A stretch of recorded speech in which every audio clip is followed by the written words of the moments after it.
tell you what, I look, and then I forget. We're in Revelation 14. That's where we're going to start. And having said that, stick a finger in Revelation 14, and we're going to go over to Joel, the Old Testament book of Joel. You know where that one is? I found this Bible at Mother's, the print, and so I was so excited, but it's only limited. Oh. So, no, I don't have that. Is it, how big is the print? Let's It's see. wonderful. I think I have a set of those in my library that my mother had. 17 pitch. It's fantastic, yeah. I can see the words.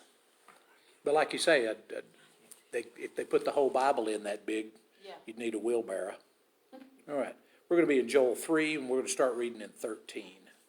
Just to kind of set the stage, because the same language is going to show up in the Revelation. Okay, 3:13. Swing the sickle, for the harvest is ripe. Come and trample the grapes, for the winepress is full, and its vats overflow. So great is their wickedness. So a prophecy against the people that, they have filled up the cup of their iniquity. They've filled up the vat of their iniquity, and now it's time for God to act. In Revelation 14, we have the same two things show up, a reaping and a gathering of clusters of grapes to be trod out in the winepress of God's wrath. So we're going to be starting in 14:14, and we'll see some of the same language that we saw in Joel. I looked, and there before me was a white cloud, and seated on the cloud was one like a son of man, with a crown of gold on his head and a sharp sickle in his hand.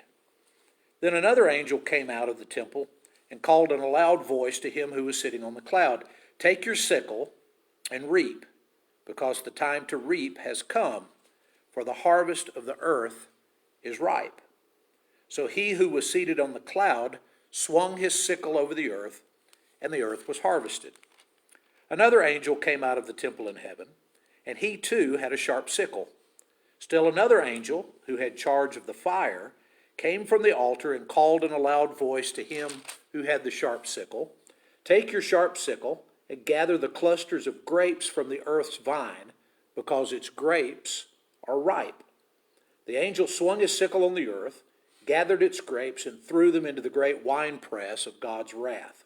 They were trampled in the winepress outside the city, and blood flowed out of the press, rising as high as the horses' bridles, for a distance of 1,600 stadia, which is, give or take, 180 miles.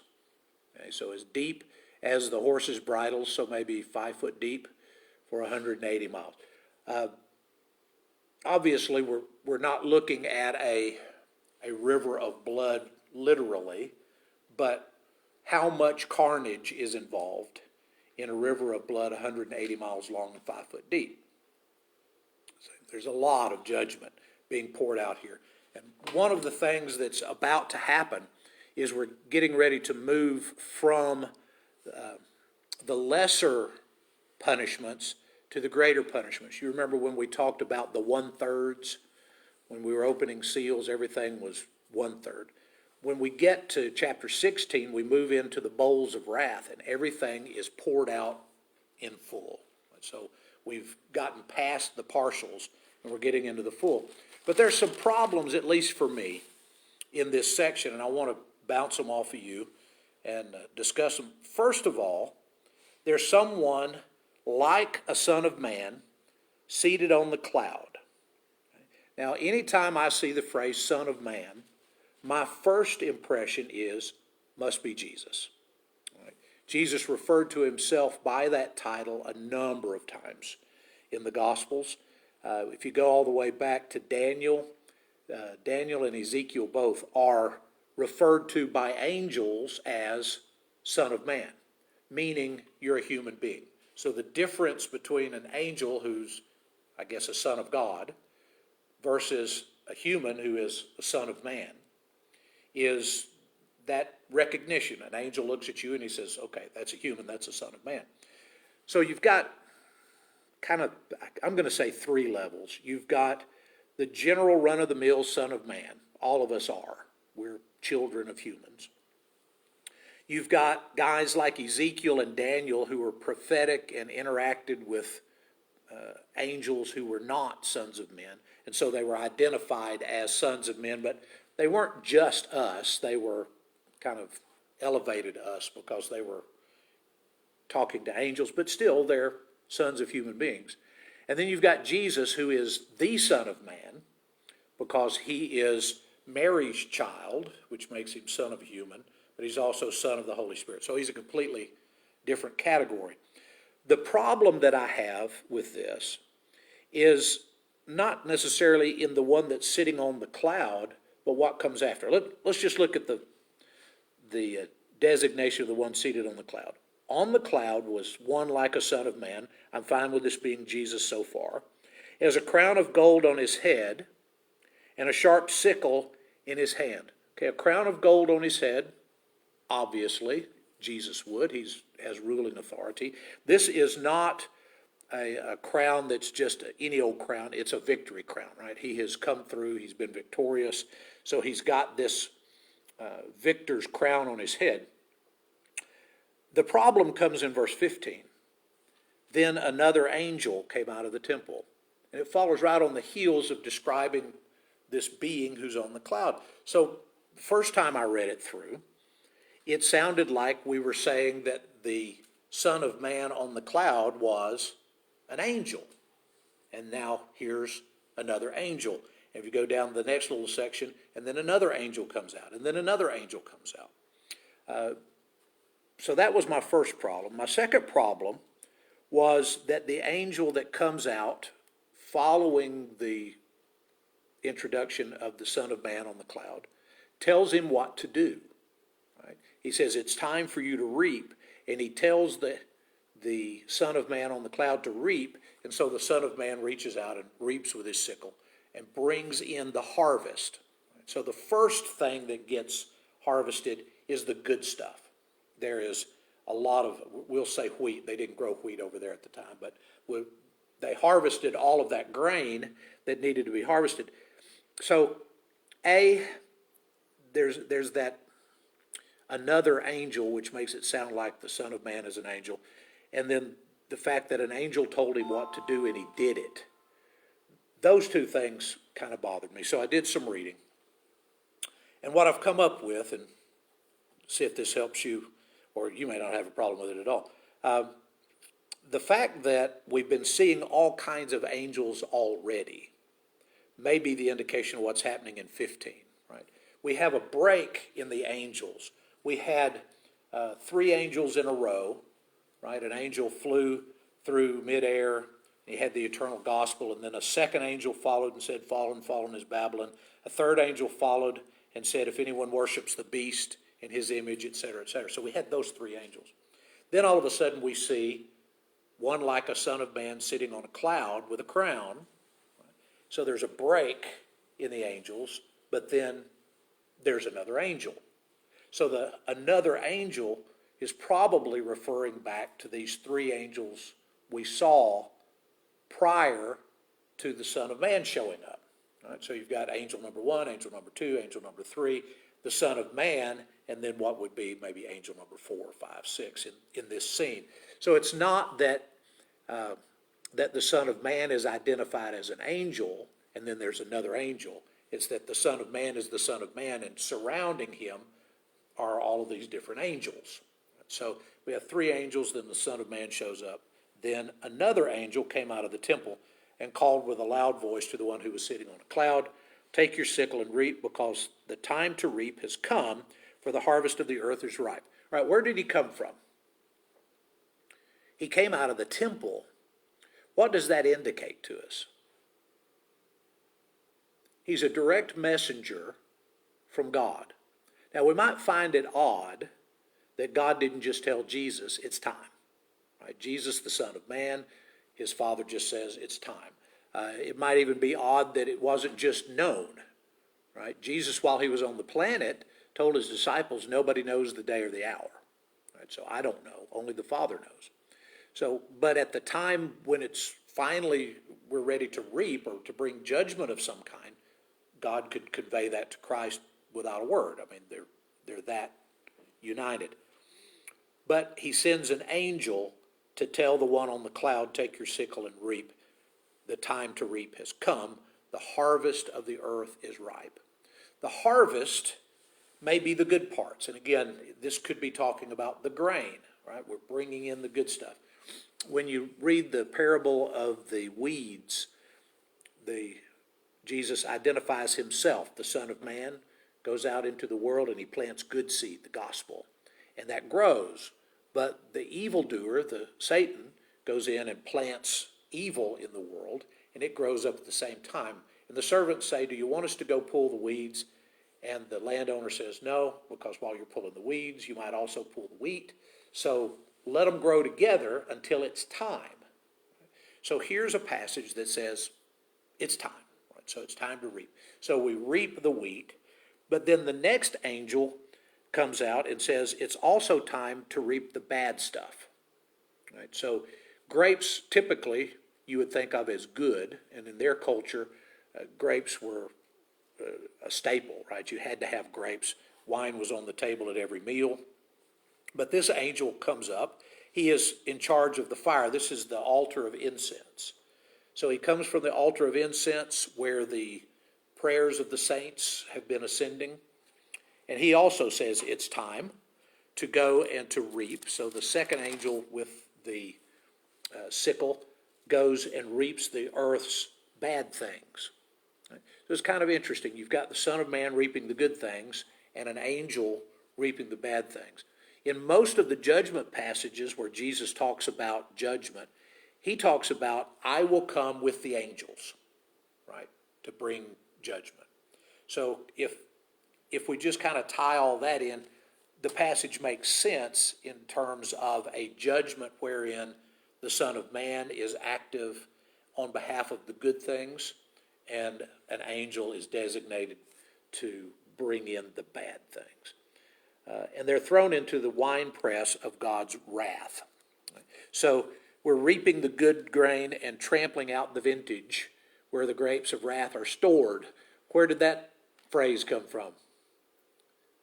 That's from the Battle Hymn of the Republic, right? When the North and South were fighting in the Civil War, one of the marching songs of the North was, he is trampling out the vintage where the grapes of wrath are stored. He has loosed the fearful lightning of his terrible swift sword. His truth is marching on. Right? So that song came from this passage.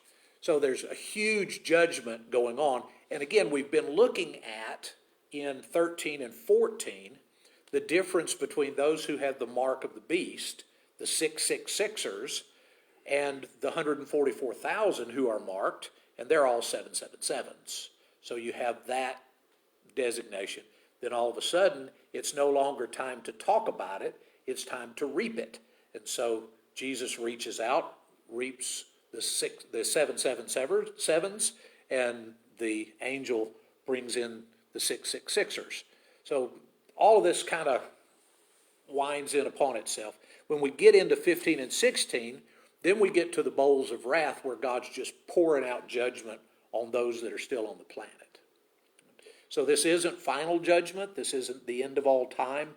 Although, again, just about any time you run into a judgment passage, it sounds like it. So the Son of Man has reaped and the angels have reaped. And you've got, 180 miles of blood pouring out of the winepress, but there's more. It's still some other things to come. All right, so let's look at 15. Are we there? I hope. No. There we are. All right. I saw in heaven another great marvelous sign, 7 angels with the 7 last plagues. Last, because with them God's wrath is completed. Okay? So again, when you look at the opening of the seals, each one is a third. And I know you remember that because I said it about 400 times, and I'm going to say it again. There were 1/3 over and over and over again. Well, that's the beginning of the problem, and at the end of the 1/3, you get that statement that all of those people who were left did not repent. So now we've gotten past all of that. We've introduced the beasts and we've introduced Satan. We've reaped the grain, we've reaped the grapes, and now God's ready to pour out in completeness. So this judgment is not going to be 1/3 of anything. It's going to be a total, complete judgment. So the 7 last plagues are complete. I saw what looked like a sea of glass, glowing with fire, and standing beside the sea, those who had been victorious over the beast and its image, and over the number of its name. They held harps given to them by God, and they sang the song of God's servant Moses and of the Lamb. Right? So when we sing, I want to sing that new song, we say we want to sing the song of Moses and the Lamb. Great and marvelous are your deeds, Lord God Almighty. Just and true are your ways, King of the nations.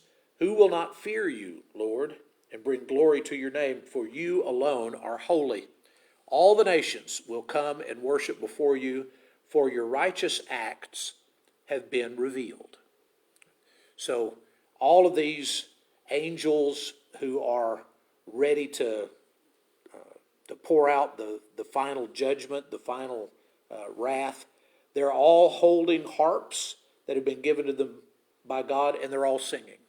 Right? So in front of every judgment, if you haven't noticed it, notice it now. In front of every judgment is a praise session. They always stop. You know, okay, here comes the judgment. It's about to happen, and there will always be a pause. And the pause will be a praise session. This bunch is led by the folks who were victorious over the persecution. They didn't give in and they didn't worship the beast. So if we have the beast as, beast number 2, as emperor worship, these folks didn't give in. They kept coming back to them and saying, if you worship the emperor, your life will be easier. If you don't worship the emperor, then you're against Rome, and we're going to hurt you in some way. So it starts with you can't do business. It ends with death. And lots of our brethren between the time that this was written, around 95, you might go back and even say around 69 if you believe it was written before the destruction of Jerusalem. But anyway, from the latter part of the 1st century through about the 4th century, hundreds of thousands of Christians get killed because they're not willing to give in to the idea of the emperor cult. If the emperor is Lord, then Jesus is not Lord. If Jesus is Lord, then the emperor is not Lord.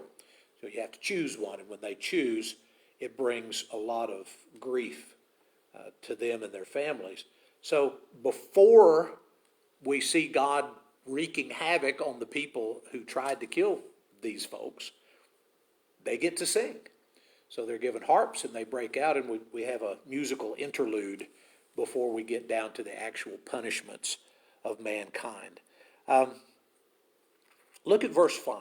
After this I looked, and I saw in heaven the temple, that is, the tabernacle of the covenant law, and it was opened. Out of the temple came the 7 angels with the 7 plagues. They were dressed in clean, shining linen and wore golden sashes around their chests.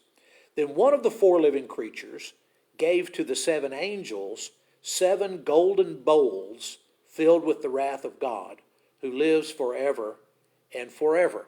So we've been trampling out the vintage.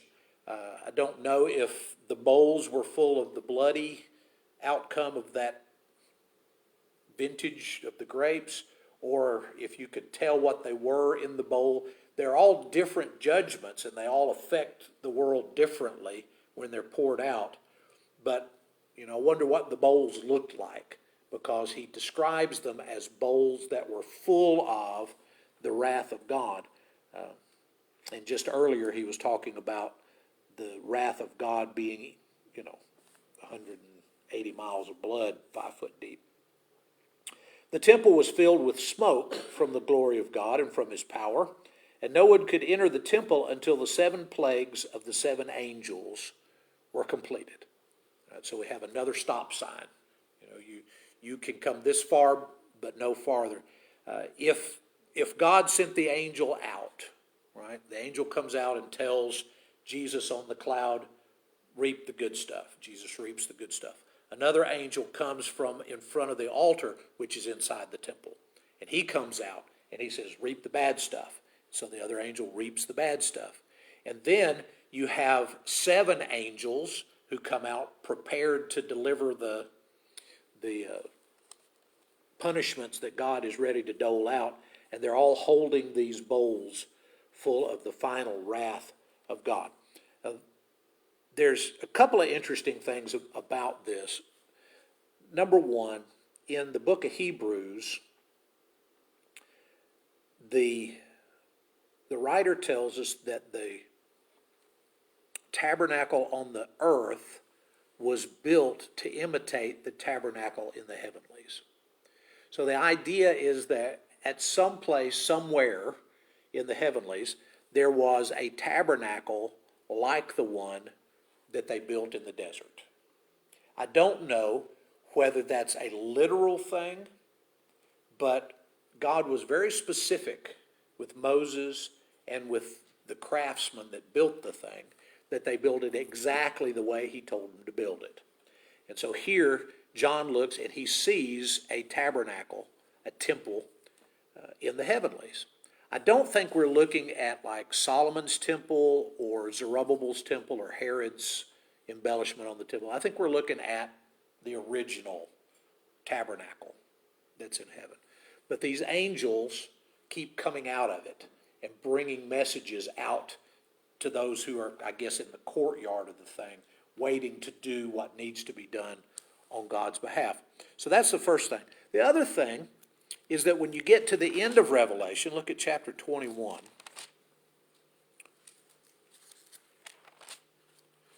We have established a new heavens and a new earth, okay, at the beginning of chapter 21. And that's kind of an interesting read. Peter talks in 2 Peter chapter 3 about how we're looking forward to a new heaven and a new earth wherein dwells righteousness. And then you get over to the middle of chapter 21 and you see the new Jerusalem coming down out of heaven as a bride adorned for her husband. So there's all kinds of neat imagery in 21. Where do I want to start? Let's just read starting in verse 9. We'll just read this whole thing. There's so much stuff going on. We're going to get to it again, but in just thinking about the tabernacle that John saw at that point, and then by the end of the Revelation, you end up with the judgment of the dead, the great white throne judgment. You're almost definitely at the end of time. And so John sees something different. One of the 7 angels who had the 7 bowls full of the 7 last plagues came and said to me, "Come, and I will show you the bride, the wife of the Lamb." He carried me away in the Spirit to a mountain great and high, and showed me the holy city, Jerusalem, coming down out of heaven from God. It shone with the glory of God, and its brilliance was like that of a very precious jewel, like a jasper, clear as crystal. It had a great high wall with 12 gates, and with 12 angels at the gates. On the gates were written the names of the 12 tribes of Israel. There were 3 gates on the east, 3 on the north, 3 on the south, 3 on the west. The wall of the city had 12 foundations, and on them were the names of the 12 apostles of the Lamb. Okay. So again, you've got a mixture of the Jewish and the Gentile Christian heritage, right? You got the 12 tribes and the 12 apostles. The angel who talked with me had a measuring rod of gold to measure the city, its gates and its walls. The city was laid out like a square, as long as it was wide. He measured the city with the rod, and it was found to be 12,000 stadia, or about 1,400 miles in length. It was as wide and as high as it is long. Right? I don't do math, but that's a cube. So the New Jerusalem coming down out of heaven was a cube whose sides measured 1,400 miles.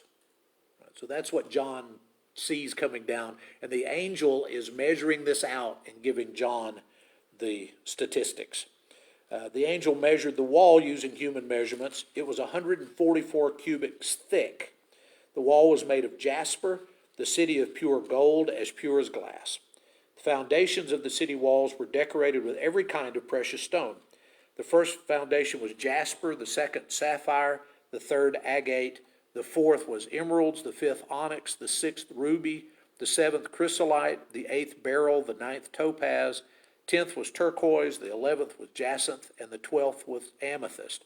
The 12 gates were 12 pearls, each gate made of a single pearl. The great street of the city was of gold, as pure as transparent glass. So we sing about the street being paved with gold, all right? Or we usually have it plural. The streets are paved with gold. This says there's one great street, and it's that same transparent gold that the walls are made out of. So we don't usually get around to singing about the transparent gold walls, but there's this purest of gold, which makes the city and also which paves the great street in the center of the city. I did not see a temple in the city, because the Lord God Almighty and the Lamb are its temple. The city does not need sun or moon to shine on it, for the glory of God gives it light, and the Lamb is its lamp. The nations will walk by its light. The kings of the earth will bring their splendor into it. On no day will its gates ever be shut, for there will be no night there. The glory and honor of the nations will be brought into it. Nothing impure will ever enter it, nor will anyone who does what is shameful or deceitful, but only those whose names are written in the Lamb's book of life. So that's a very odd depiction of the final, the New Jerusalem. Instead of being in heaven, it comes down out of heaven. God and the Lamb live with the people in the New Jerusalem out of heaven. And the gates are open, and there are evidently people out there. Some who are not allowed in because they're not holy enough to be in. But those whose names are written in the Lamb's book of life can be inside the city. So it's a different depiction altogether. And again, we're looking at visions. So to take this and say, well, here's the way it's going to be when all of this life is over, then this is the way it'll be. But did you notice all the specifics? We have to go through and name each of the foundations, right? What kind of stone they're made out of. Very long description, very specific description. But said all that to say this: no temple in the city. So in 15, when we're looking at this temple, this is a temple that seems to be in the heavenlies in this vision, but by the time you get to the end of Revelation, it's not there anymore. No longer necessary, because God and the Lamb are actually living among the people. The idea of the temple was that you go to a place, and that's where God is. He meets with the people between the cherubim at the mercy seat. The difference between God being with his people in 21 and the cloud that filled the temple and nobody could go in 15 is huge, right? In one place, we've got a God who is so majestic, powerful, and you get the Shekinah glory, this idea that there's, where God is, there's a cloud and you just can't go in there. And then you get to 21, and God and the Lamb are just in the city where the people can get to them. So it's a really amazing difference between the vision that he sees in 15 and the vision that he sees in 21. So anyway, that's, I think that's everything I meant to bring up. Do you have any questions or thoughts about any of this? We won't get into the 7 bowls of wrath until next week. Lord willing, we'll pick those up. No questions? Okay. I guess the thing to leave behind on this is that we're building up to the close of the book. So once these last plagues are poured out, then you start seeing the bad guys go down. Right? They're one by one, they'll be eliminated because God has completely broken into history and stopped the persecutor from doing what he was able to do. And the only exception to that, we'll get rid of all of the beasts and the prostitute, but Satan will have that 1,000-year window, right? He's thrown away for 1,000 years, but then he comes back for a little while. So we'll see if we can kind of work through that as well. But as far as the persecution that was happening at this time in this place, God's getting ready to shut the door on it in chapter 16 and following. All right. We will leave it for there. We'll tell you guys bye. See you later.